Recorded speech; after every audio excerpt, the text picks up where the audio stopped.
और वहां बहुत देर तक रहकर आप एक अनुभव लेते हैं। ये उपासना है क्या? निकट आना। उपासना माने निकट पहुंचना।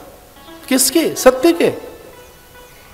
उपासना करते सत्य के निकट आना, यथार्थ के निकट पहुंच जाना, वास्तविकताओं के आसपास पहुंच जाना। इसका नाम है अध्यात्म अथवा तो उपासना। तो मन तो यही चाहता है कि दुख ही न रहे। उसके सारे उद्यम मान प्रतिष्ठा यश के लिए हैं, द्रव्य के लिए हैं, और वो नवाचार करता है, उसे नई चीजें चाहिए, नूतनता का आकांक्षी है, वो रसाकांक्षी है, रस अन्वेषण करता है। इसलिए राग भी कर लेता है, सुखानुसायी राग। उन पदार्थों से वो जुड़ भी जाता है, उन विषयों से जो सुख का आभास कराते हैं, सुख का संकेत देते हैं, अथवा सुख की प्रतीति करा रहे हैं।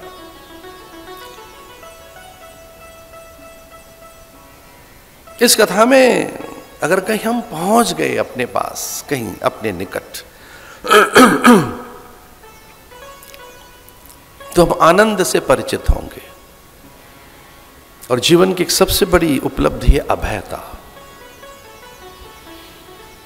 अभयता बहुत बड़ी उपलब्धि है कि हमें डर न लगे। इसलिए कथा में ये पंच क्लेश ठहर नहीं पाते।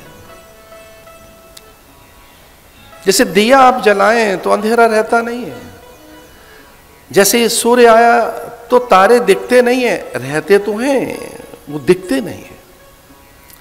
ठीक उसी प्रकार से कहीं ये कथा सुन ली जाए और उसमें से कहीं अध्यात्म के निकट पहुंच सके, स्वभाव के, अपनी सत्ता के, अपने स्वरूप के, अपने अस्तित्व के, अथवा तो वास्तविकताओं के साथ, या तो कहीं हम सत्य के निकट पहुंच सके,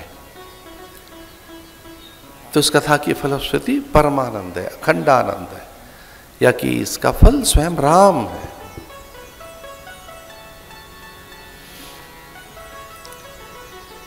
जिसके कारण आंखें नहीं खुलती वो अविद्या है, वो सत्य को अनुभूत नहीं होने देती। जो नित्य पदार्थ है, जो शाश्वत है, जो सनातन है, उसे ढक के रखती है अविद्या। दूसरी अस्मिता, ये जो अहंकार है, जो परिचय देते हैं हम, जब केवल परिचय दे रहे हैं तो रंग रूप काया कलेवर का, कुल जाति वंश परंपरा का, देह और उसकी आकृति का सीधा पता मालूम ही नहीं है। इससे बड़ी विडंबना क्या होगी हमें कि हमें अपना पता नहीं मालूम। हम जब पता कोई हमसे पूछे तो देह का पता बता रहे हैं, शरीर का, हमें भी इतना ही पता है।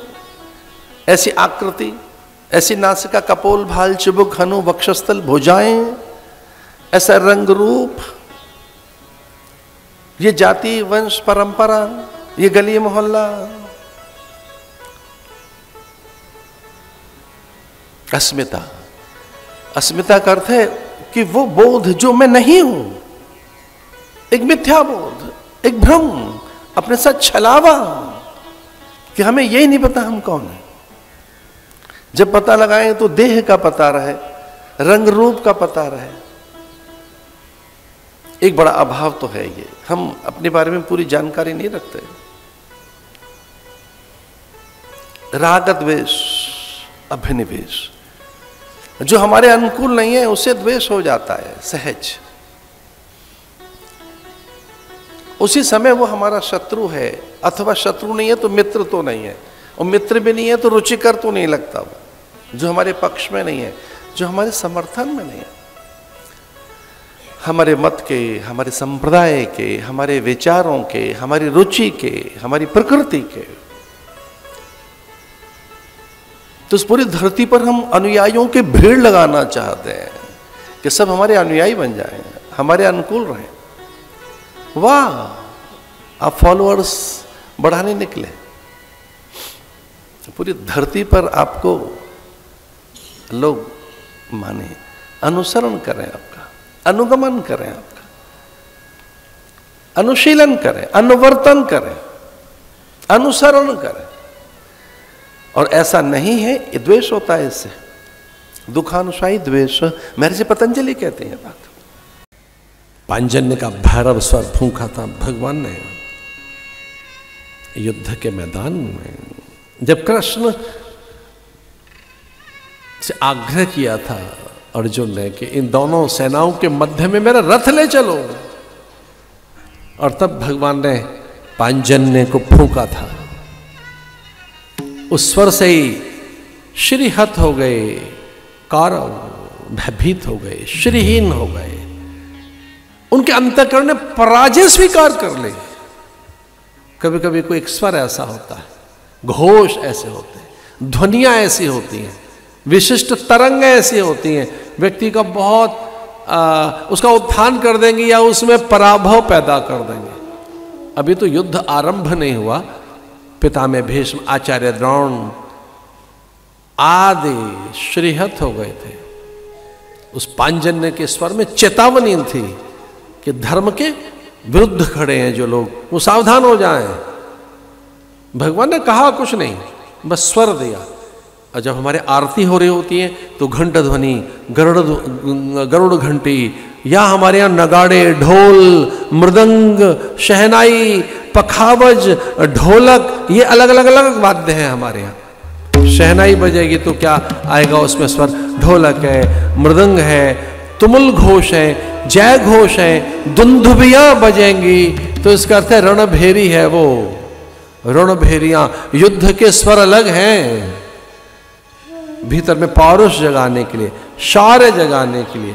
शंख ध्वनि बिल्कुल अलग है, गरुड़ घंटी बिल्कुल अलग है। अरे सच मानिए, 2 अगरबत्ती जलाओ या एक वातावरण तो बना देती है अगरबत्ती, उसका धुआं, अगरबत्ती का धुआं क्या मूड मेकर है। एक अगरबत्ती क्या जलाई, मन स्थिर हो गया, उसका धूम्र नासापुटों को छूता है। गरुड़ घंटी, आरती, घोष, जो ध्वनि है, और मंत्र, रणभेरियां कैसे बजेंगी, शंख ध्वनि। कुछ लोगों को तो यही नहीं पता कि विष्णु के लिए अलग शंख बजाया जाता है और शिव के लिए भिन्न। दुर्गा का यज्ञ हो रहा है तो कौन सा शंख बजेगा, गाड़ापत्य यज्ञ है तो कौन सा बजेगा। सच मानिए, गुरुओं के आगमन पर शंख अलग प्रकार से बजाया जाता है। तू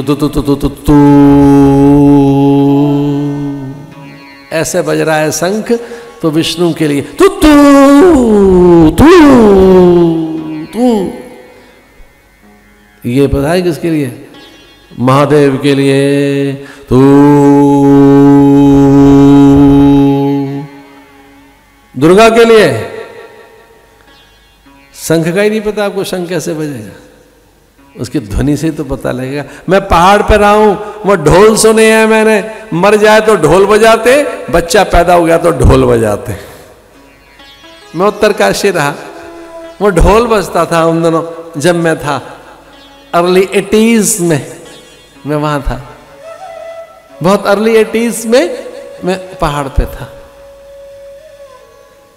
ढोल कैसे बजेगा, बहुत दिनों के बाद मुझे पता लगा कि ये मरने पे ढोल ऐसे बजता है, बच्चा पैदा हो गया ढोल ऐसे बजेगा, गांव को इकट्ठा करना है ढोल ऐसे बजेगा। और ढोल देवता जग जाते, आज भी वहां के ढोल पर देव जागृत हो जाते हैं। और देखने हो तो आओ पहाड़ पर, और उनकी मस्ती और उनका उत्सव देखना हो तो चलो कुल्लू का दशहरा दिखाएं आपको, या कि मकर संक्रांति का उत्तरकाशी का मेला दिखाएं आपको। डोलियों का आगमन, हमारे यहाँ कुंभ के मेले पर किस तरह से पहाड़ के देवता आते हैं, स्वर से पैदा हो जाएंगे। गीता सुनाई भगवान ने, पांजन्य का भैरव स्वर, उन्हें भैरव स्वर लगा, इधर इन्हें देव स्वर लगा। वो स्वर सुना पांडवों के घोड़ों ने उनमें उत्साह पैदा हो गया और कौरवों के घोड़े हिनहिनाने लगे, हाथी चिंघाड़ने लगे, योद्धा भयभीत हो गए। किनके? अरे शंख बज रहा है तो एक जैसे फील होना चाहिए ना। अगर कृष्ण शंख बजा रहे हैं तो एक जैसी फील आनी चाहिए, एक जैसा अनुभव होना चाहिए। नहीं नहीं, पांडवों का अनुभव कुछ और है, कौरवों का अनुभव कुछ और है। कौरव भयभीत हो गए, पांडव हर्षित हो गए। अरे वो तर गए, भीतर क्या ध्वनि गई।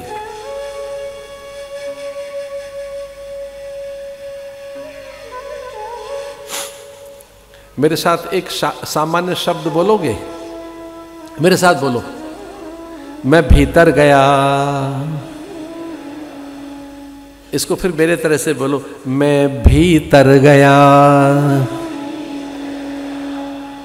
एक ही शब्द है ना, मैं भीतर गया, मैं भीतर गया।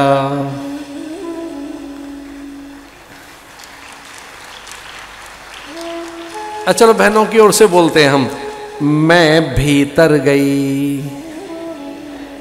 मैं भीतर गई। आपको ये लगे कि केवल महाराज जी में एक मेल वॉइस है उनकी ना, साधु की तो सबके लिए एक वॉइस होती है, कथा की वॉइस सबके लिए। मैं भीतर गई, बोलिए, मैं भीतर गई। तरना है आपको, भीतर जाओ ना।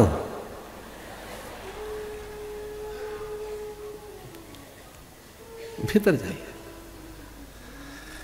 जो भीतर गए वे भी तर गए।